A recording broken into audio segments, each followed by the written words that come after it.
यह कहानी एक समय की है जब एक खूंखार डाकू ने अपने आत्मविश्वास की परीक्षा में महात्मा बुद्ध के साथ मुकाबला किया। इस आदर्शवादी और धार्मिक संग्राम में दो व्यक्तित्वों के भीतरी ताकतों का मुकाबला होने वाला है, जिसने उनके सोच, व्यवहार और जीवन को प्रभावित किया। इस अनोखे संग्राम में क्या महात्मा बुद्ध के आत्मविश्वास और प्रेम का आदर्श खूंखार डाकू को पराजित कर सकेगा? आइए हम इस उत्कृष्ट युद्ध के बारे में अधिक जानते हैं। Table of contents, a short moral story in Hindi. Angulimala और गौतम बुद्ध की कहानी। एक समय की बात है, महात्मा बुद्ध बिहार के पास एक राज्य में भ्रमण पर जा रहे थे। तभी वहां के एक गांव में वह रात गुजरने के लिए रुक गए और फिर वहां के लोग खूंखार डाकू अंगुलिमाल के बारे में बात करने लगते हैं। तभी महात्मा जी ने उन आदमियों को बुलाकर पूछा कि भाई, आप लोग किसकी बात कर रहे हो? तब आदमियों ने बताया कि महात्मा जी, हम डाकू अंगुलिमाल के बारे में बात कर रहे हैं। तब महात्मा जी ने पूछा, अंगुलिमाल कौन है ये? तब उत्तर में उन आदमियों ने कहा, महात्मा जी, वह बहुत ही खूंखार डाकू है जिसने अपनी दहशत से लोगों को परेशान कर रखा है। वह डाकू उसके इलाके में जाने वाले राहगीरों को लूटता है और यहीं पर उसका खूंखारपन खत्म नहीं होता। वह लोगों के उंगलियों को काट लेता है और फिर उनकी माला बनाकर अपने गले में पहनता है। तब महात्मा जी ने बड़ी शालीनता से पूछा कि अंगुलिमाल डाकू मिलता कहाँ है?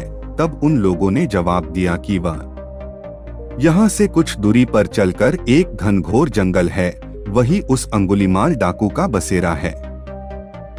तब महात्मा जी ने कहा, ठीक है, और अपने शिष्यों को बोला कि तुम सब अब विश्राम करो, कल सुबह होते ही हमें जल्दी निकलना है।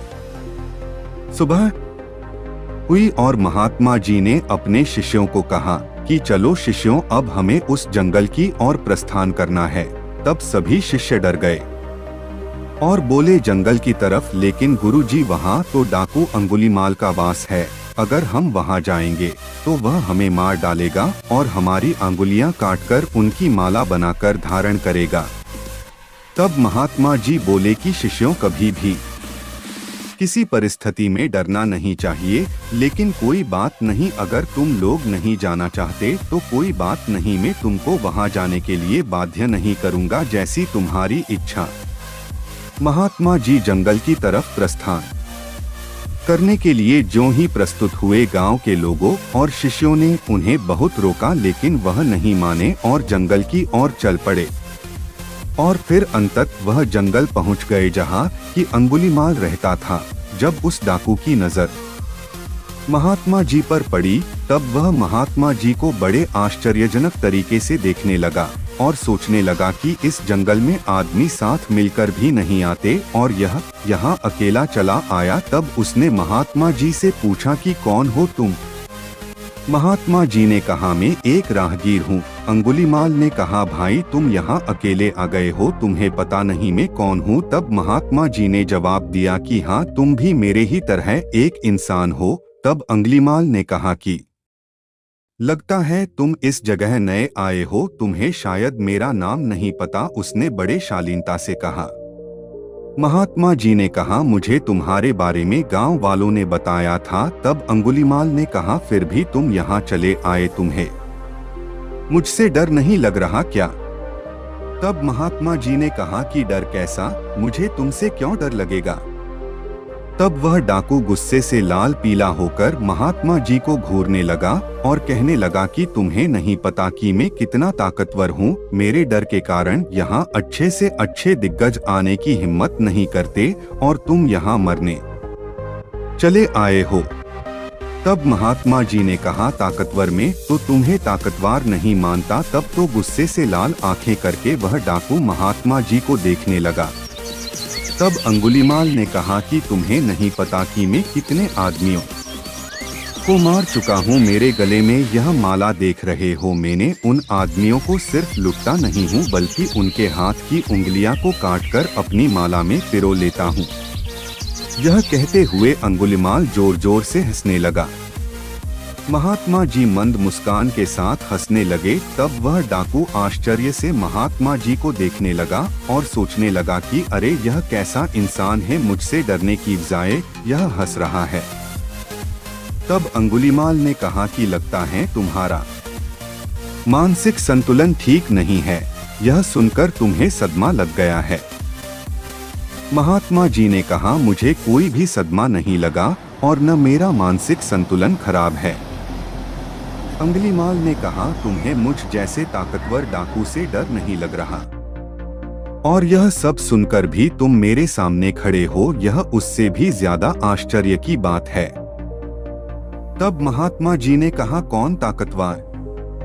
तुम तो मुझे सबसे ज्यादा डरपोक लगते हो। इतना सुनते ही अंगुलीमाल क्रोध से तिलमिला गया और उसने अपनी तलवार निकाल ली और महात्मा जी के गले पर लगा दी। तब महात्मा जी ने कहा मेरी बात तो सुनो भाई। उसने बोला जल्दी बोल, अब मैं तेरे मुख से और कुछ नहीं सुनना चाहता। अरे भाई अगर तुम सच में ताकतवर हो तो तुम सिद्ध करो, तब मैं मानूंगा। अंगुलीमाल ने कहा अच्छा बता मुझे क्या करना होगा अपने ताकतवर सिद्ध होने के लिए। तब महात्मा जी ने कहा कि तुम्हें वो पेड़ दिख रहा है। अंगुलीमाल ने कहा हाँ दिख रहा है, तो क्या करना है? उस पेड़ को गिराना है। महात्मा जी ने कहा नहीं, तुम्हें सिर्फ उस पेड़ से 10 पत्ते तोड़कर लाने हैं। इतना सुनकर अंगुलीमाल जोर जोर से हंसने लगा और हंसते हंसते पेड़ से पत्ते तोड़ लाया और महात्मा जी को देने लगा। महात्मा जी ने कहा जाओ अब यह पत्ते उस पेड़ पर वापस जोड़कर आओ। तब अंगुलीमाल हैरानी से महात्मा जी को देखने लगा। तब महात्मा जी ने कहा क्यों, क्या हुआ? जाओ जोड़कर आओ इन पत्तों को। तब अंगुलीमाल बोला कि यह कैसे हो सकता है कि एक बार कोई चीज टूट जाए वह वापस कैसे जुड़ सकती है? तब महात्मा जी बोले क्यों, तुम तो बहुत ताकतवर हो न, फिर इन पत्तों को तुम क्यों नहीं जोड़ सकते? मैं तो तुम्हें जब ही ताकतवर मानूंगा जबकि तुम यह पत्ते वापस पेड़ से जोड़ दोगे, नहीं तो तुम डरपोक हो। मेरी नजर में असली ताकतवर तो वह होता है जो कि टूटी हुई चीजें जोड़ दे, जो चीजें तोड़े वो कैसा ताकतवर? यह सुनकर अंगुलीमाल महात्मा जी के चरणों में गिर गया और उनसे कहने लगा कि महाराज जी मुझे क्षमा करे, सचमुच मुझे आज एहसास हुआ कि मैं कितना बड़ा पापी हूँ। मैंने कितने निर्दोष लोगों का खून बहाया और उन्हें लुटा। महात्मा जी बोले कि तुम्हें अपने पापों का एहसास हुआ, यह बहुत बड़ी बात है। अगर तुम्हें सचमुच अपने किए पर पछतावा है तो आज से सच्चाई और अच्छे राह पर चलो, दीनों की मदद करो और अपनी ताकत का इस्तेमाल जरूरतमंदों की रक्षा में करो। तब से अंगुलीमाल अच्छे रास्ते पर चलने लगा और सबकी मदद करने लगा। कहानी का निष्कर्ष, इस कहानी में हमने देखा कि खूंखार डाकू और महात्मा बुद्ध की आत्मविश्वास भरी मुकाबले के बीच एक अंतर था। जबकि डाकू आत्मविश्वास की कमी के कारण हार गया, महात्मा बुद्ध ने अपनी आत्मशक्ति को पहचाना और सच्चे आत्मविश्वास की प्राप्ति की। हमें यह याद रखना चाहिए कि जीवन की हर मुश्किल से लड़ने के लिए आत्मविश्वास हमारी महत्वपूर्ण उपकरण होती है।